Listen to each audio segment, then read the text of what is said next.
महापालिका निवडणुकीसाठी प्रभाग रचना करण्याची जी प्रक्रिया आहे ती सुरू आहे। ती खऱ्या अर्थाने ती निवडणूक आयोग आणि महापालिकेचे आयुक्त जे काम पाहतात आजवर हाच पॉइंट आलेला आहे की तेच प्रभाग रचना करायचे। मात्र काल सरकारकडून एक नवीन GR जाहीर करण्यात आला, ज्याच्या माध्यमातून हे सर्व अधिकार ते राज्य सरकारकडे करण्यात आलेले आहेत आणि याच्यामुळेच आता कुठेतरी सत्ताधारी भाजपकडून हा पूर्ण प्रभाग रचनेचा कार्यक्रम हायजॅक केला जातोय असा आरोप होतोय। आपल्या सोबत आहेत राष्ट्रवादी काँग्रेस शरदचंद्र पवार पक्षाचे पुणे शहराध्यक्ष प्रशांत जगताप। दादा, जे अधिकार महापालिका आयुक्तांना होते ते आता राज्य सरकारने स्वतःकडे घेतले। हे बघा, 6 मेला आमच्या म्हणजे प्रलंबित याचिका आमच्या 2-2.5 वर्ष या निवडणुका घ्याव्यात म्हणून मान्य सुप्रीम कोर्टामध्ये राज्य सरकार विरोधाचा जो दावा होता, जी याचिका होती, त्याच्यावर 6 मे 2025 म्हणजे मागच्या 1.5 महिन्यापूर्वी निकाल लागला। तेव्हा निकाल लागल्यानंतर मी 1.5 महिन्यापूर्वी हे ऑफिशियल स्टेटमेंट केलं होतं, जबाबदारीने हे स्टेटमेंट केलं होतं की प्रभाग रचना राज्य सरकार अर्थात भाजप करणार। इथं ते एकनाथजी शिंदे किंवा अजितदादा यांना सुद्धा बाजूला ठेवून स्वतःचा पक्ष कसा जिंकेल याच्याकरता प्रभाग रचना करणार।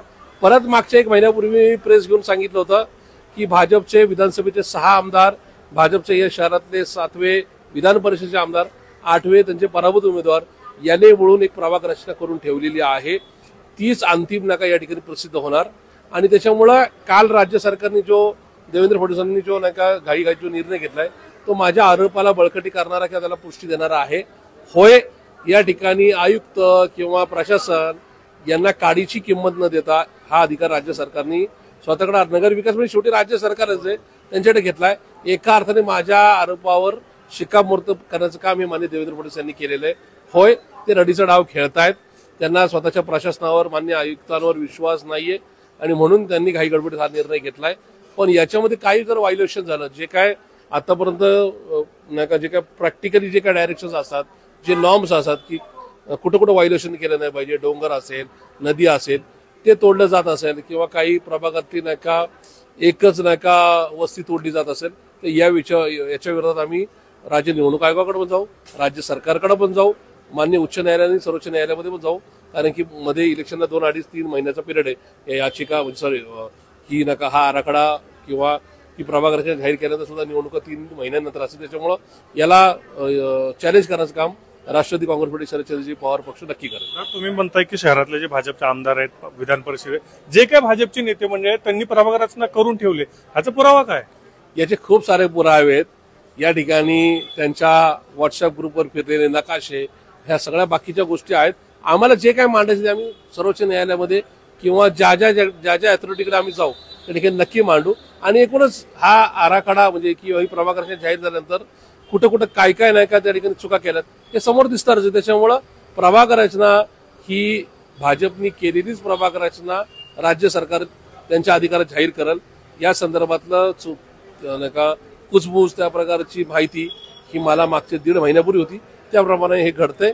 हा एकूणच भाजपचा रडीचा डाव आहे। भाजपला स्वकर्तृत्वावर किंवा या ठिकाणी या शहरात कुठेही आपल्या कारकिर्दीत चांगली विकास कामं न करता आल्यामुळं रडीचा डाव खेळूनच निवडणुका जिंकायच्या तयारीत राहायचंय किंवा तशा प्रकारचा प्रयत्न करायचा आहे हे या ठिकाणी दिसून येतं।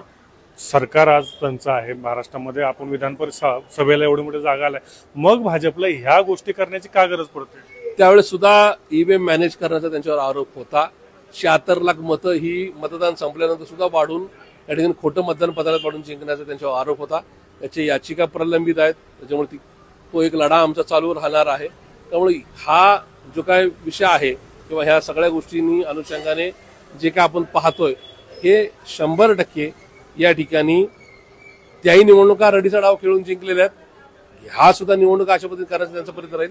पण मला खात्री आहे की पुणेकरांनी मागच्या 9.5 वर्षाचे भोगलंय, जो त्रास सहन केलाय, पुण्याचं वाटोळ झालेलं, त्याचबरोबर भ्रष्टाचाराने बरबटलेली महानगरपालिका पाहिली, तेच पुणेकर योग्य ते निर्णय घेतील आणि काम करणाऱ्यांच्या पाठीशी उभे राहतील। ठीक आहे, तुम्ही विरोधी पक्ष आहात, मात्र तुमचा असा आरोप आहे की बाबा जे मित्र पक्ष आहेत अजितदादांचे राष्ट्रवादी किंवा शिंदेचा पक्ष ह्यांना सुद्धा विश्वासात घेतलं जात नाही? 100% घेतले नाही। त्याचं कारण या ठिकाणची खतखत तुम्हाला पुढच्या 10-20 दिवसामध्ये नक्की दिसेल की एकनाथ शिंदेच्या पक्षाला किंवा अजितदादांच्या पक्षाला 0 किंमत देऊन भाजपने त्यांच्या अधिकारात प्रभाग रचना केली दिसेल।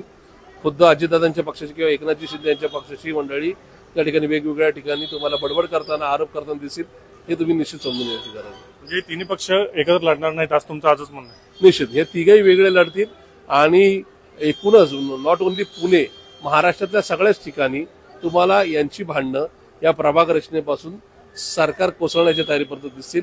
त्याला कारणीभूत ही रचना आणि एकूणच निवडणुकीतला हस्तक्षेप हाच दिसेल. 2017 देखील आपण पाहिलेलं आहे की विरोधकांचे जे प्रभाग होते ते कशा पद्धतीने तोडले गेले, म्हणजे एका प्रभागाचे 4-4 प्रभाग गेले. त्याचीच पुनरावृत्ती आता देखील होईल. बघा, मागे माझा प्रभाग असेल, आमचे सहकारी वसंतराव मोरेंचा प्रभाग असेल, त्याच्यावर चतुर्शिंगीचा प्रभाग असेल, असे खूप सारे प्रभाग दिसले ज्या प्रभागांमध्ये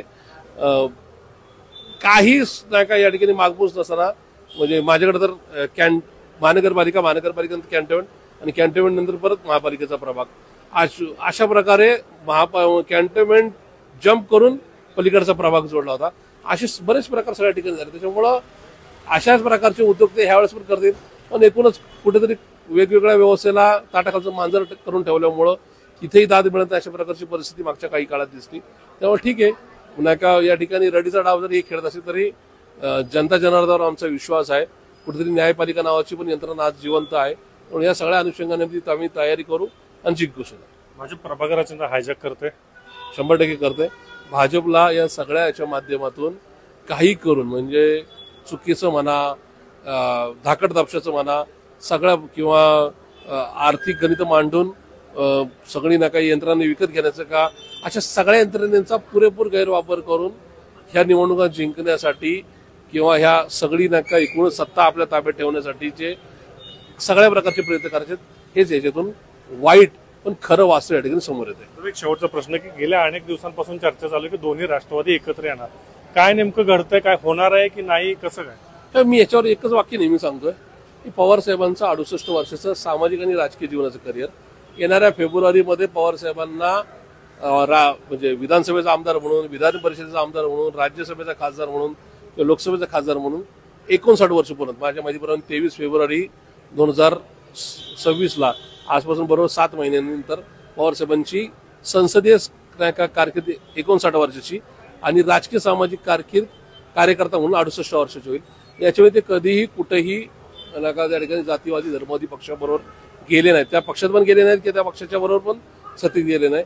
त्यामुळे यावेळेस सुद्धा ते कुठल्याही परिस्थिती वयाच्या या टप्प्यावर जिथं त्यांना मुख्यमंत्रीपद किंवा पंतप्रधान पद सुद्धा म्हणजे घ्यायचं नाहीये किंवा मिळवायचं नाही, अशा परिस्थितीत ते कसल्या परिस्थितीत एक प्रकारे अजितदादांच्या पक्षात जाणे, आपला पक्ष त्या ठिकाणी विलिनीकरण करणं म्हणजे भाजप बरोबर जाणेच आहे किंवा भाजपमध्ये जाणे, ते अशा प्रकारचा विचार करणार नाही, निर्णय घेणार नाही, याची मला ठाम खात्री आहे.